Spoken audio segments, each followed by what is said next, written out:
Good evening. Attitude of positive self expectancy. আমরা কোনো বিষয়ে চিন্তা করি, কি চিন্তা করি, কিভাবে চিন্তা করি এবং আলটিমেটলি তা কোন দিকে মোড় নেবে তা কিন্তু আমাদের সেলফ ফুলফিলমেন্ট প্রফেসি তৈরি করে। হার্ভার্ড বিশ্ববিদ্যালয়ের বিখ্যাত অধ্যাপক ডক্টর রোজেনথাল প্রত্যাশার উপরে ৩০০-রও বেশি পরীক্ষা করেছেন এবং তিনি দেখেছেন আমাদের প্রত্যাশা তা যদি সম্পূর্ণ ভুল তথ্যের উপর নির্ভর করেও হয় তাহলে পরেও তা কোনো ব্যক্তি, কোনো ঘটনা এবং পরিস্থিতির উপরে প্রভাব বিস্তার করে।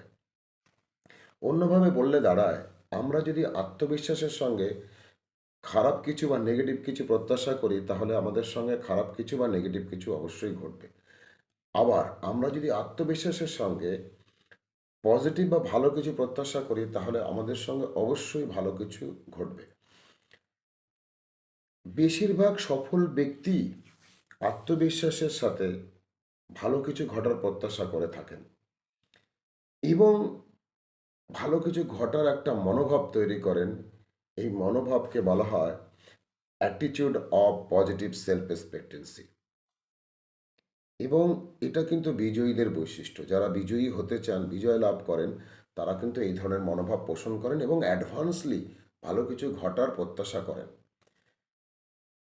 একটি চমকপ্রদ এবং ফলদায়ক উদাহরণ দিলে পরে বিষয়টা ক্লিয়ার হবে।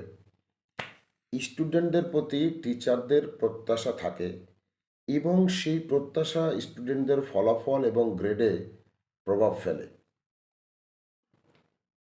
এই প্রত্যাশার প্রভাব বোঝার জন্য তিনি একটি বড় রকমের পরীক্ষা করেন। একবার কোনো এক স্কুলের প্রধান শিক্ষকের সঙ্গে গিয়ে কথা বলেন। তারপর প্রধান শিক্ষক ওই স্কুলের ৩ জন টিচারকে ডাকিয়ে নেন এবং তাদেরকে বলেন, শিক্ষাবর্ষ শুরুতে আপনাদেরকে কয়েকজন মেধাবী এবং ইন্টেলিজেন্ট স্টুডেন্ট দেওয়া হলো। আপনারা ১ বছর তাদেরকে পড়ান এবং ওই স্টুডেন্টগুলো লাস্ট ইয়ারে আইকিউবের আইকিউবের বিষয়ে তারা চ্যাম্পিয়ন ছিলেন এবং তাদের উৎকর্ষ যেন আরও বৃদ্ধি পায় সেই প্রচেষ্টাটাই আপনারা পড়াবেন এবং এক্সপার্টরা বিশ্বাস করেন যে এতে তাদের গ্রেড, রেজাল্ট এবং আইকিউ অন্ততপক্ষে 20-30% বৃদ্ধি পাবে। শিক্ষকরা এক্সাইটেড ছিলেন, তারা আনন্দিত হলেন এবং এগিয়ে এলেন। তারপরে তারা স্টুডেন্টদেরকে নিয়ে ক্লাস করবেন এরকম একটা উপক্রম করলেন।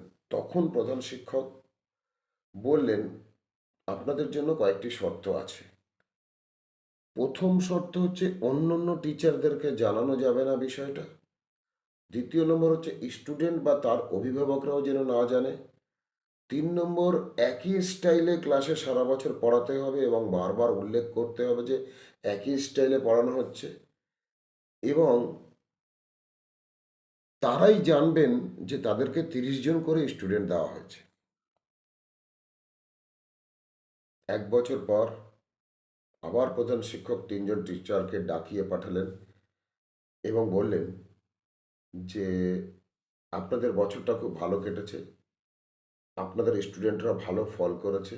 শুধু স্কুলে নয়, ডিস্ট্রিক্টের মধ্যে তাদের রেজাল্ট সবচেয়ে বেশি ভালো হয়েছে এবং সবাইকে তারা ছাপিয়ে গেছে। টিচাররা বলেন, খুব ভালো খবর। স্টুডেন্টরাও মেধাবী ছিল, ইন্টেলিজেন্ট ছিল এবং আগ্রহ ছিল, অনুগত ছিল। প্রধান শিক্ষক বলেন, এতক্ষণে আপনাদেরকে সত্যি বিষয়টা বলার সময় এসছে। আসলে আমরা যে ৯০ জন স্টুডেন্ট আপনাদের প্রত্যেকে ৩০ করে দিয়েছিলাম, এই ৯০ জন স্টুডেন্ট আমরা পেয়েছিলাম একটা লটারির মাধ্যমে এবং তাদের লাস্ট ইয়ারের আইকিউ লেভেলও আমরা জানতাম না। ধরে নিতে পারেন একেবারে অ্যাভারেজ স্টুডেন্ট দেওয়া হয়েছিল। টিচাররা বললেন, অসাধারণ, কিভাবে তারা এত ভালো রেজাল্ট করলেন? তাহলে কি আমরা ভালো টিচার ছিলাম? প্রধান শিক্ষক বললেন, আসলে আপনাদেরকেও আমরা লটারির মাধ্যমে বেছে নিয়েছিলাম বছরের শুরুতে। অ্যাকচুয়ালি এটাকে আমরা বলি ডবল ব্লাইন্ড এক্সপেরিমেন্ট। টিচারদেরকেও অন্ধকারে রাখা হয়েছে, স্টুডেন্টদেরকেও অন্ধকারে রাখা হয়েছে। প্রত্যাশা ছাড়া এখানে বাকি সব কিছুই অপরিবর্তিত ছিল। শিক্ষকরা ছাত্রদের সাথে আচরণ যে করেছিলেন সেগুলো স্টুডেন্টকে বুদ্ধিমান, স্মার্ট এবং মেধাবী ধরেই নিয়েছিলেন, এবং স্টুডেন্টরাও প্রস্ফুটিত হয়েছিল এবং বিকশিত হয়েছিল। এখানে প্রমাণ হয় শিক্ষকদের উচ্চ প্রত্যাশা শিক্ষার্থীদের গড়ে তুলতে সাহায্য করেছিল, এবং এটা অভাবনীয়ভাবে হয়েছিল। শিকাগো বিশ্ববিদ্যালয়ের অধ্যাপিকা মার্ভা কলিন্স বলেন, যদি কোনো ব্যক্তিকে বা কোনো স্টুডেন্টকে বা অন্য কাউকে আপনি বুদ্ধিমান হিসেবে গণ্য করে তার সঙ্গে সেইভাবে কথা বলেন এবং আচরণ করেন, তাহলে পরে সে আপনাকে অভাবনীয় সাফল্য এনে দেবে। এবারে আমাদের জীবনের প্রত্যাশার ক্ষেত্রগুলোতে আসি।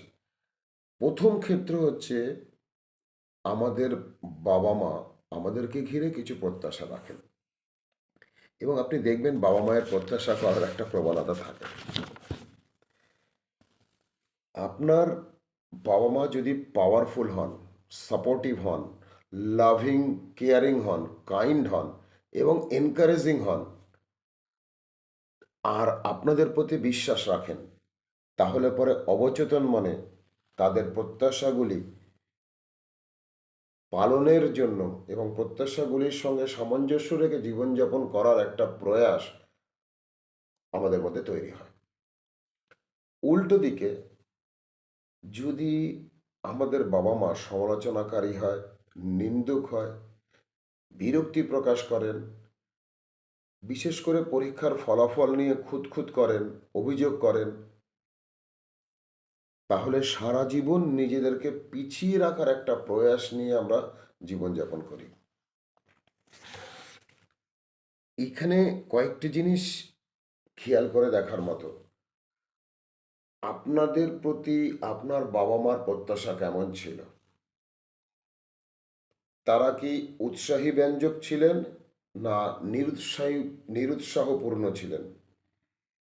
এবং যেগুলি আজকের দিনে আপনার মধ্যে কতটা প্রভাব বিস্তার করছে? প্রত্যাশার দ্বিতীয় ক্ষেত্র হচ্ছে আপনার বস, লিডার, ম্যানেজার, ডেভেলপমেন্ট অফিসার, যারা অধীনে আপনি কাজ করেন। ব্যক্তিগতভাবে আমি দেখেছি অর্গানাইজেশনের ওয়ার্ক এনভায়রনমেন্ট যতটা কর্মীদের ফেভারে থাকবে, কর্মীরা তত বেশি সেরা কর্মী হয়ে উঠবে। আমার ইনস্টিটিউট স্মার্ট স্মার্ট কনসালটেন্সি বলুন, SNKPM বলুন, সাকসেস রিসোর্স বলুন, সাকসেস জ্ঞান বলুন, লিবারেশন কোচেস বলুন এবং ব্রায়ান ট্রেসি ইন্টারন্যাশনাল বলুন, যে যে জায়গায় মার্সিডিজ বেঞ্চ, বিভিন্ন জায়গায় যেখানে যেখানে আমি গেছি, প্র্যাকটিক্যালি আমার যে অভিজ্ঞতা হয়েছে, আমি দেখেছি কার্যক্ষমতা সবচেয়ে বেশি হয় কোনো কর্মীর যদি সেখানকার ওয়ার্ক এনভায়রনমেন্ট খুবই ভালো থাকে এবং আপনার প্রতি তারা প্রত্যাশা রাখেন এবং আপনাকে বিশ্বাস করেন।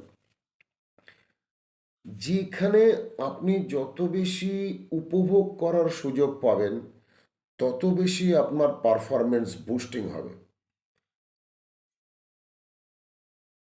পজিটিভ এক্সপেক্টেন্সি কতটা ছিল তার উপরেই তাহলে আপনার সেরাটা বেরিয়ে আসছে।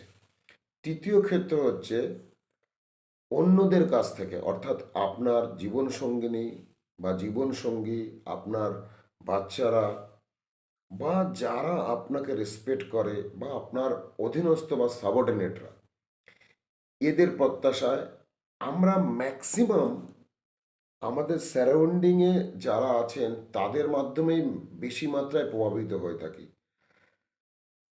সন্তানদের জন্য যদি আপনার প্রত্যাশায় এরকম হয় যে আপনার থটস, আপনার ওয়ার্ডস আর আপনার অ্যাকশন বা ডিডের মাধ্যমে আপনি যদি সবসময় একটা হাই পজিটিভ এক্সপেক্টেন্সি রাখেন, তাহলে পরে তাদের পারফরমেন্স করা অনেক বেশি সহজ হবে এবং তারা অনেক বেশি পারফর্ম করবে।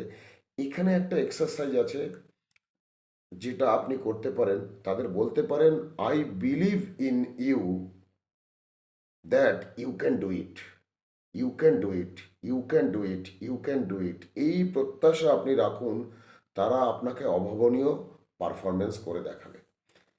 ফোর্থ ক্ষেত্র হচ্ছে সবচেয়ে গুরুত্বপূর্ণ ক্ষেত্র, যে ক্ষেত্র আপনার প্রতি আপনার প্রত্যাশা। এটা ভীষণ ইম্পর্ট্যান্ট। আমি বললাম সবার প্রত্যাশা আপনার প্রতি থাকে, কিন্তু আলটিমেটলি আপনার প্রতি আপনার প্রত্যাশা হাই থাকে, এটা চেক করে নেবেন। এখানে আপনি একটা এক্সারসাইজ করতে পারেন, I always expect the best. সবসময় আপনি বলুন যে আপনি সেরাটা প্রত্যাশা করেন, আপনি সেরাটা প্রত্যাশা করেন। আমার লাইভ সেশনে একটা পার্টিসিপেন্টের কাছ থেকে আমি শিখেছি, তার কাছে একটা এক্সারসাইজ ছিল।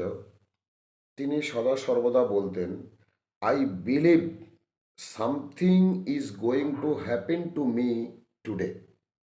আমি বিশ্বাস করি আজকে আমার সঙ্গে অসাধারণ কিছু ঘটতে চলেছে। আমি বিশ্বাস করি আজকে আমার সঙ্গে অসাধারণ কিছু ঘটতে চলেছে। এই বিশ্বাস সর্বদা তার মধ্যে থাকতো এবং এই প্রত্যাশায় তিনি থাকতেন। এমনকি রাত্রে ঘুমোতে যাওয়ার সময় উনি বলতেন, আমি বিশ্বাস করি আগামী দিন আমার জীবনে অসাধারণ কিছু ঘটতে চলেছে। এই প্রত্যাশা কি করে আমাদের জীবনে কাজ করে? হাই পজিটিভ এক্সপেক্টেন্সি আপনার বিলিফ সিস্টেমকে এফেক্ট করে, আপনার বিশ্বাসকে প্রভাবিত করে।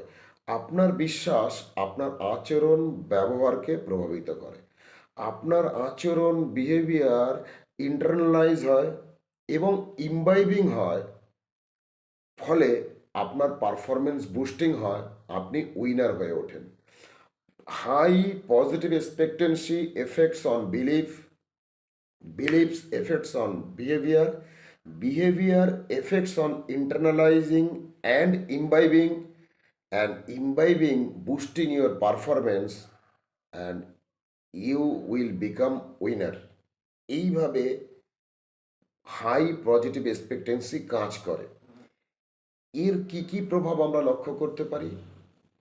প্রথম লক্ষণ হচ্ছে, প্রত্যাশা আমাদের সেলফ ফুলফিলমেন্ট প্রফেসি তৈরি করে বা পিগমেলিয়ান এফেক্ট তৈরি করে, আমাদের মোটিভেশন ইনক্রিজ করে এবং এফোর্টকে বৃদ্ধি করে। পিগমেলিয়ান এফোর্ট পাঁচটা জিনিস আপনাকে দেবে, পাঁচটা জিনিস পিগমেলিয়ান এফোর্ট আপনাকে দেবে। নাম্বার ওয়ান, আপনার এফোর্ট আর মোটিভেশনকে ইনক্রিজ করবে। নাম্বার টু, আপনার পারফরমেন্সকে বুস্টিং করবে। নাম্বার থ্রি, একটা গ্রেটার কনফিডেন্স আপনাকে দেবে। Number four, more self support আপনি পাবেন। Number five, you will become over a period of time a China bamboo. China bamboo দীর্ঘ 2 বছর 3 বছরে মাটির নিচে 1 ফুট যদি গ্রোথ হয়, আর পরবর্তী 1 বছরে মাটির উপরে 100 ফুট গ্রোথ হয়। অর্থাৎ আপনার সংকটাপন্ন অবস্থায় আপনার মধ্যে একটা বাউন্সিং ব্যাক এবিলিটি বা রেজিলিয়েন্স পাওয়ার দেবে। সংকটপূর্ণ অবস্থায় হয়তো আপনার গ্রোথ, এক্সটার্নাল গ্রোথ আপনি দেখতে পাচ্ছেন না, কিন্তু ইন্টারনাল গ্রোথ যেটা হবে 1 বছরে, পরে সেটা আপনি বাইরে দেখতে পাবেন 10 বছরের গ্রোথের সমান আপনি গ্রোথ করে ফেলেছেন। এই বাউন্সিং ব্যাক এবিলিটি বা রিজাইলিয়েন্ট পাওয়ার আপনার মধ্যে দেবে। Expectation means mental prediction is future outcome. অর্থাৎ আপনি মনে মনে ফিউচার আউটকাম সম্পর্কে একটা ভবিষ্যৎবাণী করছেন। যেমন আপনি ভেতরে, ঠিক তেমনি আপনি বাইরে। রামকৃষ্ণদেব বলেছিলেন, যার মনে যা ফুটে ওঠে তা। অর্থাৎ ইন্টারনালি আপনি যেমন, এক্সটার্নালি আপনার এক্সপ্রেশনও তেমন। ভেতরের প্রত্যাশাকে যদি আমরা পরিবর্তন করতে পারি, তাহলে পরে বাইরের জীবনকেও আমরা পরিবর্তন করতে পারবো। সবসময় আমি ভাবি আমাদের সকালের প্রত্যাশা আমাদের সারা দিনকে পরিবর্তন করে তোলে। Thank you very much.